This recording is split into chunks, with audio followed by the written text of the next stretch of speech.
हर बुरी चीज में कुछ अच्छा ढूंढने का प्रयास करो, तभी आपके साथ हर वक्त अच्छा होता जाएगा। अच्छाई ही एक है जो इंसान को आगे लेकर जाती है और बुराई इंसान को और भी नीचे लेकर जाती है। इसलिए हमेशा अच्छी सोच के साथ हर काम करें। ऐसी सीख गौतम बुद्ध ने कई सालों पहले उस वक्त की पीढ़ी को क्यों दी थी? इसके पीछे का रहस्य क्या है? आज इसी रहस्य के बारे में हम गौतम बुद्ध की कहानियों के माध्यम से जानेंगे। तो बिना देर किए चलिए उन कहानियों की शुरुआत करते हैं। पहली कहानी, कर्म क्या है। एक बार गौतम बुद्ध से उनके एक शिष्य ने पूछा, गुरुजी, कृपया हमें बताइए कि असल में कर्म क्या है। तब गौतम बुद्ध ने अपनी शिष्य से कहा कि कर्मों को समझने के लिए मैं तुम्हें एक कहानी सुनाता हूँ। इस कहानी से तुम समझ जाओगे कि कर्म क्या है। गौतम बुद्ध अपने शिष्य को कहानी सुनाना आरंभ करते हैं। बुलंद शहर का एक राजा था। वो एक दिन घोड़े पर बैठकर अपने राज्य का भ्रमण कर रहा था। चारों तरफ भ्रमण करने के बाद वो एक दुकान के सामने आकर रुक गया।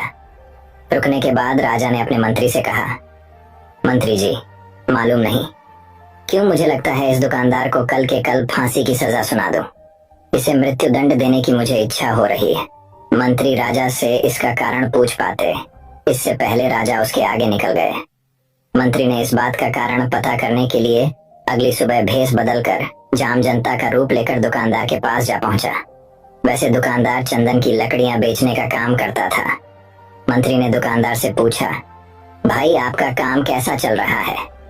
तब दुकानदार ने बताया कि उसका बहुत ही बुरा हाल है।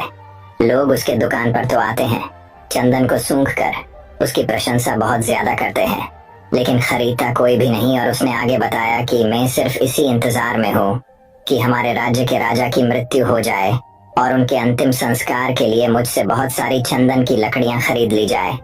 शायद वहां से मेरा व्यापार में और बढ़ोतरी हो जाएगी और मेरा व्यापार भी अच्छा हो जाएगा।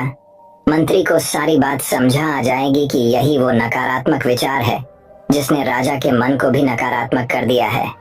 वो मंत्री बहुत ही बुद्धिमान था, इसलिए उसने सोचा कि मैं थोड़ी बहुत चंदन की लकड़ियां खरीद लेता है।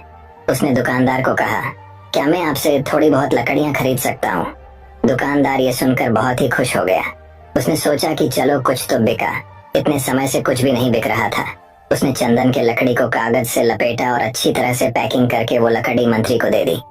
मंत्री अगली सुबह चंदन की लकड़ी लेकर राजा के दरबार में पहुंच गया और राजा से कहा, महाराज, ये जो दुकानदार है उसने आपके लिए तोहफे के रूप में चंदन की कुछ लकड़ियां भेजी हैं। ये बात सुनते ही राजा बहुत खुश हो गया और मन ही मन सोचने लगे कि यार, मैं बेकार में ही उस दुकानदार के बारे में गलत बातें सोच रहा था। राजा ने चंदन की लकड़ी को हाथ में लिया। उसने अच्छी तरह से उसको सूंघा। उसमें से बहुत ही अच्छी सुगंध आ रही थी। राजा इससे बहुत ज्यादा खुश हुए और उस दुकानदार के लिए मंत्री के हाथों से सोने के सिक्के भिजवा दिए। उसी आम जनता का रूप लेकर मंत्री अगले दिन सोने के सिक्के के साथ दुकानदार के पास पहुंचा। दुकानदार बहुत ही खुश हुआ। उसने सोचा, मैं राजा के बारे में कितनी गलत बातें सोच रहा था। राजा तो बड़े ही दयालु हैं दोस्तों। यहीं पर गौतम बुद्ध ने ये कहानी खत्म कर दिया। ये कहानी जब खत्म हुई तब गौतम बुद्ध ने पूछा कि अब आप बताइए कि कर्म क्या होता है। शिष्य ने उत्तर देते हुए कहा कि शब्द ही हमारे कर्म है। हम जो काम करते हैं वही हमारे कर्म है। जो हमारी भावनाएं हैं वही हमारे कर्म है। गौतम बुद्ध ने सभी शिष्य के जवाब सुनने के बाद ये कहा, आपके विचार ही आपके कर्म है। अगर आपने अपने विचारों पर नियंत्रण करना सीख लिया तब आप एक महान इंसान बन जाते हैं। जब आप अच्छा सोचते हैं तब आपके साथ अच्छा होता ही है और वो होता ही रहेगा।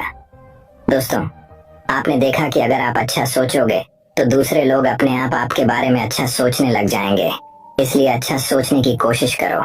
हाँ, बुरे विचार आएंगे, फिर भी आपको इसके लिए अवेयर होकर अच्छा सोचना चाहिए। अच्छा सोचकर तो देखिए, तब अच्छा ही होने लगेगा। बुराई में भी अच्छाई को ढूंढे और आपके साथ तब अच्छा ही होने लगेगा। मैंने ऐसा खुद करके देखा है।